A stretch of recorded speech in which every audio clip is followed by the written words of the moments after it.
Welcome back to the Wealthy Good Life podcast. It's great to be here. Yeah, today we're going deep on something that's super important Yeah. for those of us who are driven to succeed. Mm-hmm. And that is finding that sweet spot between hustling hard Yes. and intentionally chilling out.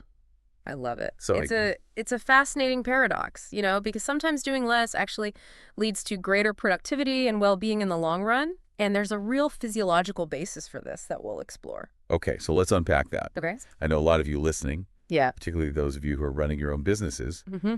understand that feeling of burnout all too well. Right. It's like slamming the brakes on a car going 120 miles an hour. You Yeah. just come to a screeching halt. Yeah, precisely that feeling of hitting a wall, that sudden loss of energy and focus, isn't just mental. It's your endocrine system crying out for help when we push ourselves relentlessly for too long. Our bodies signal that something has to change. And this isn't about being tired. It's about a deeper depletion. Right. It's beyond needing a good night's sleep. Exactly. But like bone-tired exhaustion, where even watching TV feels like too much effort. Yeah. But here's the thing. Yeah. We live in a culture that often glorifies the constant hustle. Absolutely. This burnout culture we're in, normalizes working late, Yeah. being available 24/7 and wearing busyness as a badge of honor. Right. It creates this unspoken expectation that we should always be on. And that's where things get dangerous. Right. Imagine receiving an email from a client at 9 p.m., Oh, yeah. wondering why you haven't replied within a 2-hour time frame. Totally. That's a real example of how these unrealistic expectations play out. Yes, those kinds of demands are not only unreasonable, but also deeply unhealthy.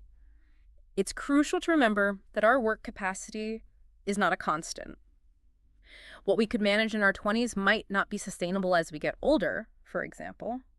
I can tell you that pulling all-nighters isn't as easy as it used to be. So true. Yeah. We need to be more honest with ourselves Yes. and with each other about our limits. Right.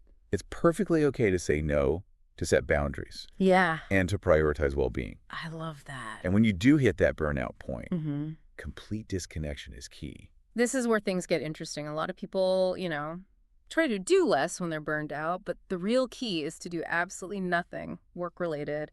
Don't check emails, don't take calls, and don't even think about that looming project deadline. It's almost counterintuitive, right? Yeah. We feel guilty, anxious, like we're losing precious time. But that guilt can actually hinder recovery. Yeah. Imagine trying to run a marathon with a sprained ankle. You need time and space to heal, and if you're looking for more resources and strategies for achieving a balanced, fulfilling life, be sure to visit wealthygoodlife.com. Absolutely. Taking time to recharge isn't a luxury. It's essential for sustainable success. We'll delve into specific recovery strategies after we take a moment to hear from our sponsors. But first, I want to emphasize that pushing through burnout only prolongs it, potentially making things worse. You have to give your mind and body the space to reset fully. I agree. All right, we'll be right back.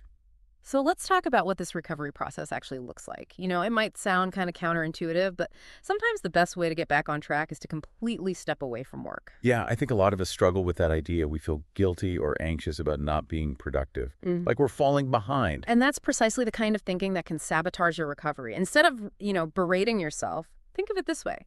You wouldn't expect a car to keep running without gas or a proper tune-up. Right.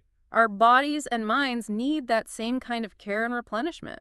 That's such a great analogy. So what are some tangible things people can do Yeah. to support their recovery? Nutrition and hydration are absolutely key. Okay. When you're burned out, it's easy to reach for, those quick comfort foods.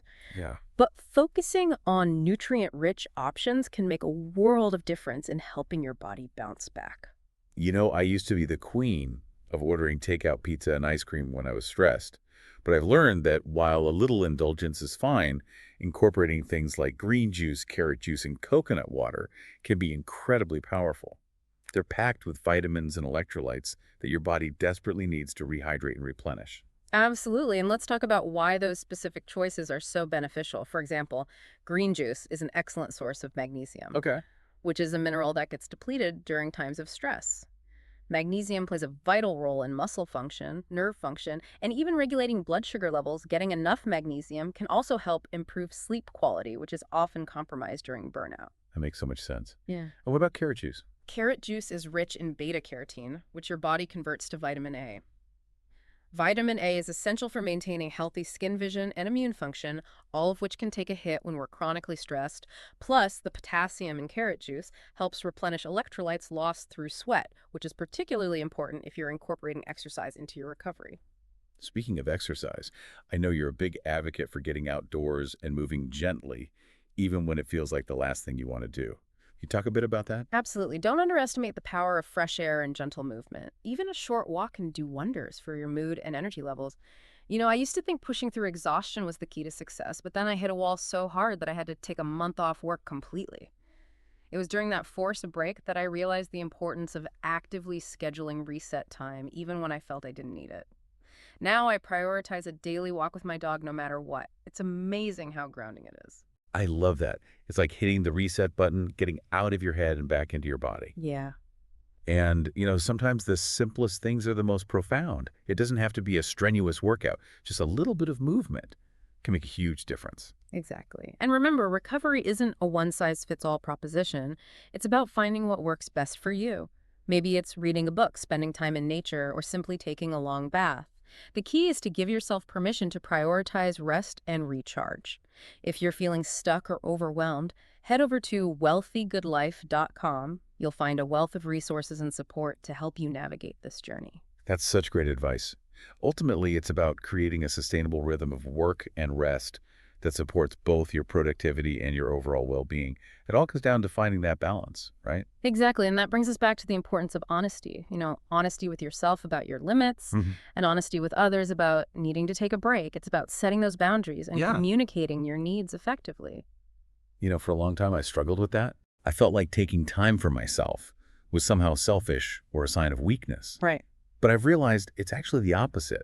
When we prioritize our well-being, we're not only doing ourselves a favor, Right. but also showing up as our best selves for the people and the work that we care about. Absolutely. It's not about becoming unproductive or neglecting our responsibilities. It's about recognizing that true productivity stems from a place of balance and sustainability. So as we wrap up this deep dive into the art of chilling as hard as you hustle, hmm I want to leave you with this thought-provoking question. What small step can you take today to prioritize rest and balance in your own life? It could be something as simple as scheduling a 30-minute break in your calendar, going for a walk after dinner, or saying no to one extra commitment. Even those seemingly small actions can create a ripple effect, leading to a more balanced and fulfilling life. And if you're looking for more guidance on this journey, be sure to visit wealthygoodlife.com. Yes. You'll find a wealth of resources and support to help you create a life that truly nourishes you. Remember, taking time for yourself isn't selfish. It's an investment in your well-being and ultimately your long-term success.